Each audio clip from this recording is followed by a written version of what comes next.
शाबाश।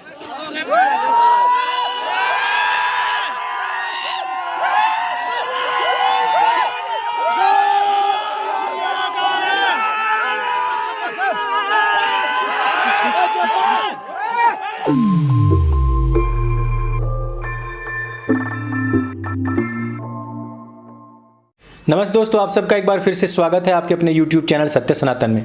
इस वीडियो को शुरू करूं उससे पहले आप लोगों के लिए खुशखबरी है। आप लोगों की डिमांड थी कि नव वर्ष आ रहा है, भले ही क्रिस्तानियों का नव वर्ष हो, लेकिन इस पर कुछ ना कुछ तो छूट मिलनी ही चाहिए। 500 रुपए से ऊपर तक जो आप ऑर्डर करते थे वो फ्री डिलीवरी रहता था, उसको घटा करके हमने 250 रुपए कर दिया है। और भी प्रोडक्ट्स हैं जिनके ऊपर हम काफी दाम कम करने वाले हैं। आज का जो वीडियो है उसको आप सुनेंगे तो उससे पहले ध्यान में रख लीजिए कि भारत गांधी नेहरू की छाया में यह पुस्तक आप लोगों के लिए अत्यंत महत्वपूर्ण है। इसको आप सनातन हाट से ऑर्डर कर सकते हैं और इसको पढ़ सकते हैं। आज हम बात करने वाले हैं अरुणाचल प्रदेश के तवांग की, जिसमें कि बताया जा रहा है कि 9 दिसंबर को झड़प हुई थी, जिसमें कांग्रेसियों ने यह तलक दावा कर दिया था कि चीनी जो सैनिक हैं वो भारतवर्ष के अंदर घुस चुके हैं। भारतवर्ष के अंदर घुसने की पहले भी काफी सारी अफवाहें चली हैं, जिनका माकूल और मुंहतोड़ जवाब भारत की सेना ने दिया था, जिसमें कि भारत के सैनिकों ने अपनी जान पर खेलते हुए बिना किसी गोली, बिना किसी कारतूस के उन लोगों को पटखनी दी थी, जिसके बाद में काफी सारी fake videos, fake media, fake news बनाई गई थी ताकि भारत की सरकार और भारत की सेना को बदनाम किया जा सके। वैसे आपको पता ही होगा कि भारत की सरकार को घेरने के चक्कर में विपक्ष भारतीय सेना के ऊपर ही सवालिया निशान खड़े कर देता है। लास्ट टाइम भी यही हुआ था कि भारतीय सेना ने पराक्रम किया था म्यांमार में, उसके बाद पाकिस्तान में, लेकिन विपक्ष सबूत मांगने के लिए अपना अपना कटोरा उठा करके आ गए थे। इस बार एक वीडियो जारी हुआ है जिसके ऊपर अभी तक भी किसी भी फैक्ट चेकर ने कोई भी फैक्ट चेक नहीं किया है। वैसे मैं आपसे पूछना चाहता हूं कि ये वीडियो तो आपने सोशल मीडिया पर देख ही ली होगी, कितना मजा आया आपको? जो भारतीय सैनिकों का जोश है, जो उनका जुनून है और जिस प्रकार से साधारण लठों से कूट कूट करके उनको भगा दिया, वो देखते ही आप में दम तो आया ही होगा। वैसे जिन्होंने नहीं देखा, ये वीडियो मैं नीचे टेलीग्राम ग्रुप पर कंप्लीट डाल दूंगा, चैनल को ज्वाइन कीजिए, वहां से इसको आप डाउनलोड करके भी शेयर कर सकते हैं। लेकिन इस वीडियो में जरूरी है यह बात करना कि कांग्रेस जो कि भारत की सरकार पर यह सब आरोप लगा रही है, उनमें सच्चाई कितनी है। देखिए, मैं आपको बता दूं कि जिस समय पर सन 2013-14 के आसपास में जो लास्ट कब्जा हुआ था, उस समय पर कांग्रेस की हुकूमत थी। 2008 में एक MOU साइन किया गया था, जिस साइन के तहत क्या चीजें कांग्रेस की पार्टी और उस समय के अध्यक्ष यानी कि राहुल गांधी ने चीन के साथ में बात स्वीकार की होगी, किसी को मालूम नहीं है। लेकिन यह हम जरूर कह सकते हैं कि राजीव गांधी फाउंडेशन में चीन ने करोड़ों रुपया डोनेट किया था, जिसके साथ ही साथ चीन और कांग्रेस के पुराने रिश्तों पर भी हम थोड़ी सी नजर डाल लेते हैं। गांधी परिवार का सबसे पहला व्यक्ति जो प्रधानमंत्री बना वो थे जवाहरलाल नेहरू। जब भारत के लद्दाख क्षेत्र पर कब्जा किया जा रहा था, उस समय पर नेहरू साहब ने कहा था कि इस क्षेत्र को तो मैं जानता भी नहीं हूं, मैं कभी गया भी नहीं हूं, और सबसे बड़ी बात तो यह है कि यहां पर कुछ उगता भी नहीं है, तो इसको दे देना चाहिए। चीन अगर इसको लेना चाहता है तो वो ले सकता है।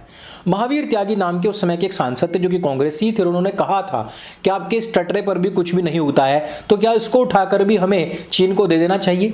महावीर त्यागी जी ने जो बात कही थी वो बाद में एक झगड़े में तब्दील हो गई थी। बाद में महावीर त्यागी जी का क्या हुआ हम नहीं जानते, लेकिन भारत का नेहरू जी की छाया में क्या हुआ उस पर हम थोड़ी सी चर्चा कर लेते हैं।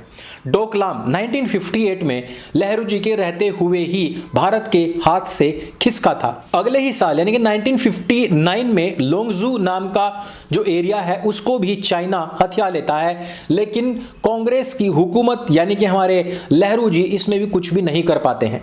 1962 में अक्साई चीन क्षेत्र पर चीन कब्जा कर लेता है। भारत के लोग उस समय पर मीडिया ऐसा कुछ था नहीं, ट्विटर था नहीं, कांग्रेसी इतने ज्यादा पढ़े लिखे थे नहीं, जो नेहरू जी ने कर दिया वो सही। और सबसे बड़ी बात तो क्योंकि क्योंकि वो क्षेत्र तो किसी ने देखा ही नहीं था। तो वहां पर जो कुछ भी होता रहे वो वहां के स्थानीय लोग भुगतें, लेकिन नेहरू जी पर इसकी कोई भी आंच नहीं आ जानी चाहिए। 1962 में गलवान क्षेत्र को भी चाइना ने अपने कब्जे में ले लिया था। ये वही गलवान क्षेत्र है जिसके ऊपर अभी पिछले दिनों बहस चल रही थी। ऋचा चड्ढा भी कह रही थी कि गलवान सेज हाय।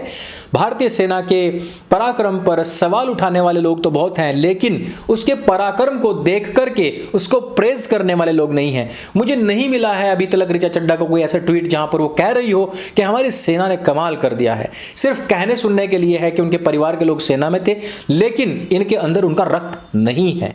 इसी 1962 में हॉट स्प्रिंग और गोगरा नाम के दो और क्षेत्र भारत के हाथ से गए थे, और इसके पीछे भी संपूर्ण मनोयोग से अपना योगदान देने वाले नेहरू साहब ही थे। इसी वर्ष में एक और क्षेत्र भारत के हाथ से निकला था और वो था पेंगोंग TSO। ये भी 1962 में ही भारत के हाथ से निकल चुका था। अगला साल जैसे ही आता है 1963, कराकोरम पास, इसके ऊपर भी चीन कब्जा कर लेता है, लेकिन कांग्रेसियों ने इसके ऊपर कोई भी बात नहीं की।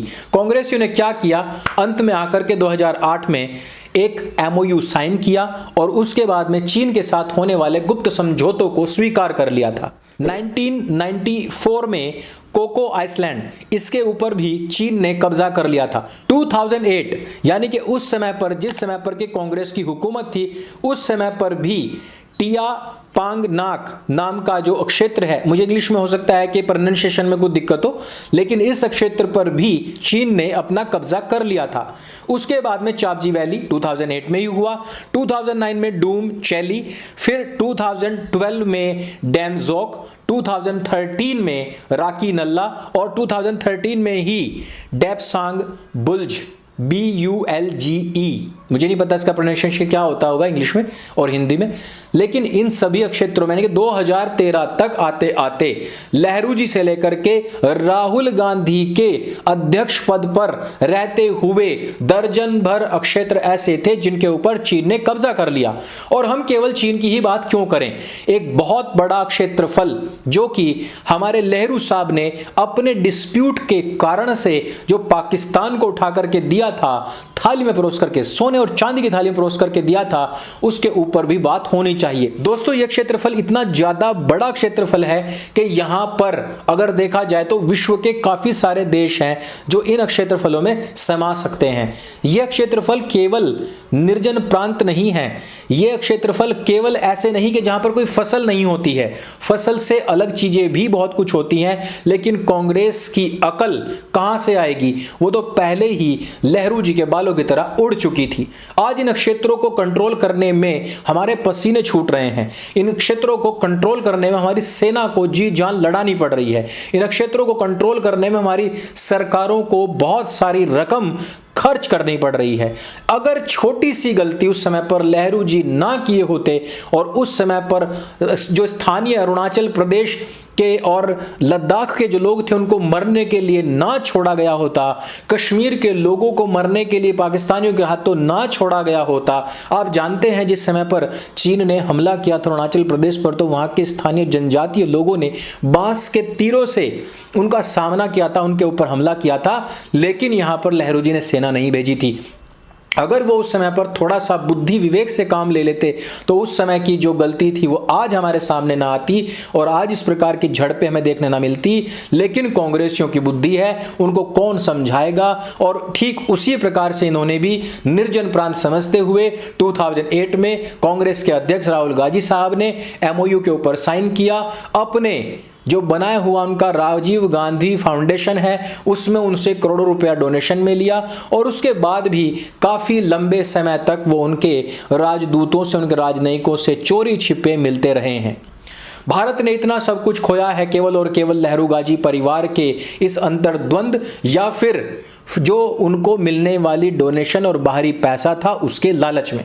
लेकिन आज हम भारतवर्ष के लोग कर क्या रहे हैं? क्या हम सब लोगों को इन सब फैक्ट्स के विषय में पता है या पता था? आज की सच्चाई हम जानते हैं अथवा नहीं, यह हमारे ऊपर डिपेंड करता है कि हम किस ओर जा रहे हैं। इस सच्चाई को यदि सुनने के बाद में आपकी आंखें खुलती हैं, दिमाग थोड़ा सा खुलता है, तो इस वीडियो को सबके साथ में शेयर अवश्य करें।